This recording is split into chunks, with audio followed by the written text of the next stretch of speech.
First impressions matter. As a matter of fact, first impressions can either make or break your online presence. I remember I used to struggle so much with my Instagram page because I wanted it to give off a certain type of vibe of who I am as a person, but at the same time, I also ran a business, so I needed to make sure that my page was set up properly so that I can make more income. In today's video, I'm going to give you 4 crucial tips on setting up your Instagram page for success while still being authentic to yourself. And in good Ruben Brooks fashion, if you stay to the end of this video, I'll be giving you 3 bonus tips on how to make your page more visually aesthetic. Let's dive in. First impressions matter because people really do judge books by their cover. People will form an opinion about you within seconds of meeting you or encountering your online presence. A well-crafted impression can set a positive tone right from the start. It's going to build your credibility and trust, and that is going to signal to others that you are a professional, you're competent, and worth their time and attention. It's going to give you a competitive edge because most coaches are showing up poorly on social media anyways. When you show up the right way, you immediately stand out. And lastly, first impressions are important because they're formed quickly, but they have a long-lasting impact on your perception about who that person is. Something that's trending right now among coaches is coaches yelling at the camera and cursing just to trigger their audience. And while that is a marketing technique that actually does work, it's personally never been my vibe to do that. Not saying that I don't cuss, because people who do know me know that I cuss like a fucking sailor if I need to, but at the same time, people will judge you. And at the end of the day, the vibe you give off is going to attract the kind of tribe you want to build. So just keep that in mind. Your vibe is the atmosphere that can either create a welcoming presence or push people away. Now that you understand the reasons why first impressions are so important, let's dive into setting up your Instagram page for success. Tip number 1, understanding how people read your Instagram page. When a new person comes to your page, they look at your profile photo, your name, your bio, and then they look at your content. People subconsciously do this really fast, but it's usually in this order. When it comes to your profile photo, the common mistake that I see a lot with fitness coaches is that I can't tell immediately just by looking at your photo that you're a fitness coach. Sometimes it looks like they're using their Tinder profile photo or their Hinge profile photo for their business. And while it may be a cute photo, it's not a photo that's going to stand out and let people immediately know that you're a top of the line fitness professional. Ideally, you want to have a photo of you looking directly at the camera, showcasing your physique. You don't necessarily have to be shirtless, but I need to see that you have some muscle or that you're taking yourself and your business seriously. Obviously, if I see a shredded dude in a profile photo, I can immediately tell that he's either a fitness coach or a fitness model of some sort.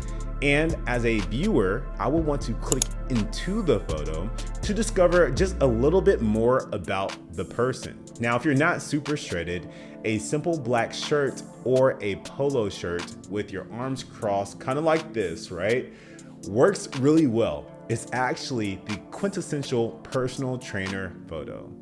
As for the ladies, having your sports bra on in the photo is the equivalent of guys being shirtless. You're showing your physique, and we can immediately tell that you are a fitness coach or a fitness model.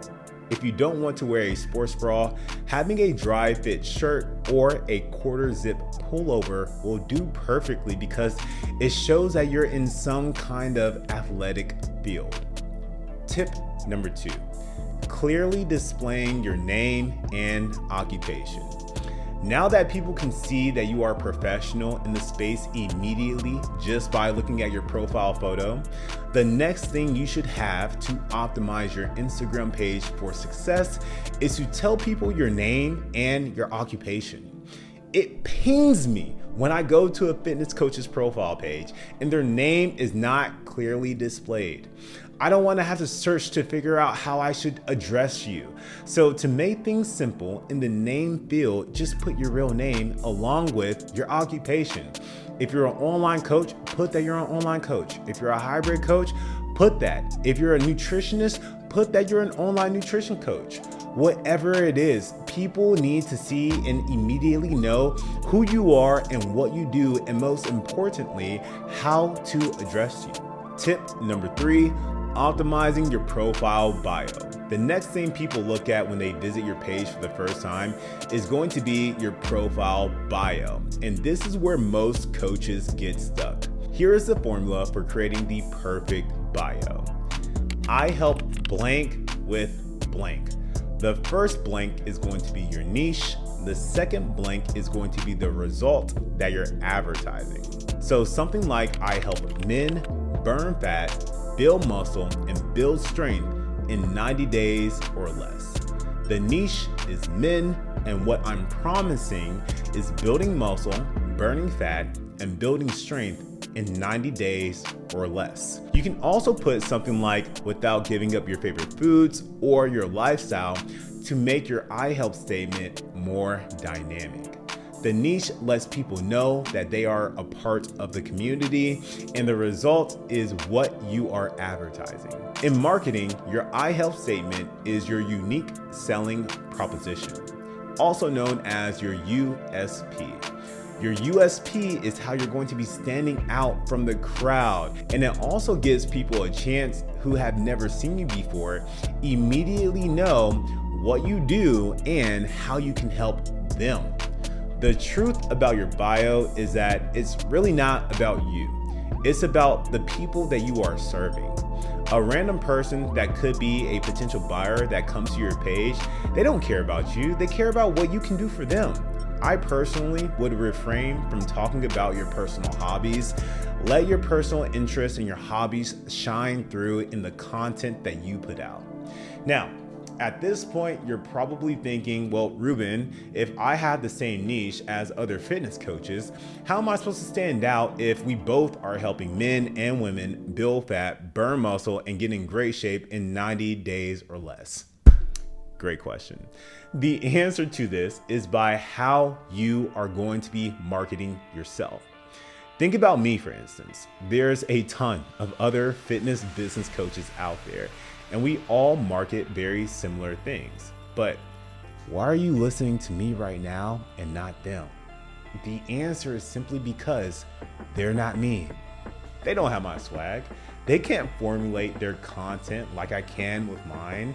And I'm different because I'm expressing myself from my authentic core and from my own personal experience. And that is not duplicatable. So even if someone has the same exact niche as you, they are not going to coach like you because they're not you. How you coach comes from your personal experience being in the industry. People will be more attracted to the vibe you give off more than anything else. To drive this point home even further, I want you to imagine that you're on vacation and you're looking to go buy some alcohol, and you see a store that advertises beer, liquor, and wine. You're in need of alcohol and you see a sign that's describing exactly what you want. Think about that kind of like your USP. But then across the street, you also see another sign from another store that says beer, liquor, and wine. So you're a little confused as to which store you want to choose and purchase your liquor from. So both stores are advertising exactly what you want. You go into the first store, the lights are kind of dim, the place is kind of dingy, they have burglary bars over the windows, all the good alcohol's behind the counter, and it doesn't look like someone swept or mopped in months. And the vibe is just off. So you go across the street, and the other store is clean, well kept. They had great customer service as soon as you came into the store, and you actually bought more than what you were expecting to buy because the staff was so polite and helpful. In this store, the vibe was spot on and you stayed longer in the store and spent more. This is the equivalent of two coaches advertising the same thing, but they are not operating their store in the same way. The store is your Instagram page. I hope you all are getting the point here. This leads me to tip number 4, which is making sure that your first 9 blocks of your Instagram page reflect what you're advertising in your bio. Your profile photo, your name, your bio, and content all need to be in congruence with each other. If anything is out of alignment, then that may raise some suspicion of, is this person really who they say they are? Or are they just trying to get a money grab or something? With that being said, the first 9 blocks on your page should be you actually coaching your clients to building muscle, burning fat, and getting amazing shape. You should be discussing the challenges that coaches are going through and coaching your clients with your methods of overcoming their challenges. If you need some help coming up with content ideas, I highly recommend you check out this video right here, How to Create Content for Online Fitness Coaches, Part 1 and 2. When you create content of you actually coaching and not entertaining your clients, you become the authority. And how you coach them is going to be the vibe you give off. This is going to be why someone works with you versus working with another coach, because it's you actually coaching them. If your page looks like all of the other fitness pages out there, you're never going to stand out and you're not communicating to your audience that you can actually help them. If you're only posting trending content, then your clients are just going to shop around and go to the coach that has the lowest prices. However, if you lead with value, they can actually get a glimpse as to what they can expect with your coaching program before they even join. Once again, think about my page and this video that you're currently watching right now. I'm giving you so much value for free and helping you because number 1, I actually enjoy it and it's fun for me helping other coaches just like you, but you also get to see a glimpse of how I would be coaching once you join my coaching program. Then once you're actually in the coaching program, you're gonna be like, wow, this is just amazing. I can't believe I even took this long to join. As a special thank you for staying to the end of this video, I want to give you 3 bonus tips on how to make your page more aesthetically pleasing. Tip number 1, you need branding colors. Having branding colors establishes and reinforces brand identity. Each color has specific emotions and connotations associated with it. Blue usually represents trust, security, and stability.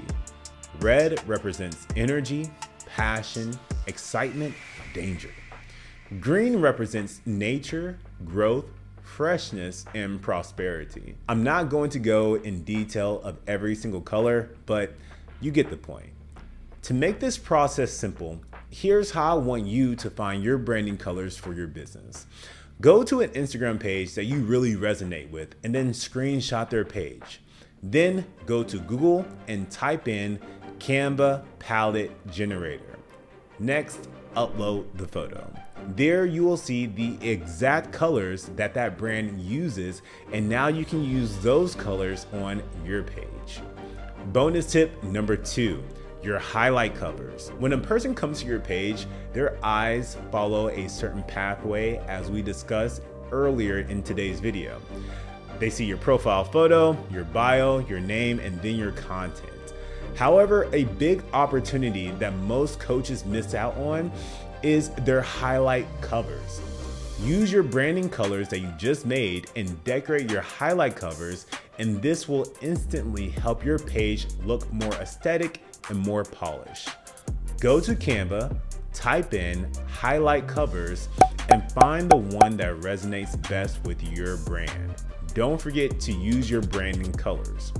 To me, having highlight covers makes your Instagram page pop just a little bit more. The last bonus tip that I have for you today is updating your thumbnails on your page so that your photos fit perfectly in the square on Instagram. Having your photos fit perfectly will help the overall feel of the page. There's nothing worse than posting a great piece of content to only look at your feed and notice that your head is chopped off and people can only see part of your photo or your video. To fix this, we're going to go to Canva, click social media at the top. Next, click Instagram post, the one that says square. Then fit your photo to the exact placement. Then download the image to your cell phone. Next, go to Instagram and click the photo that you want to update. Click the 3 dots at the top of the page, then scroll down to edit.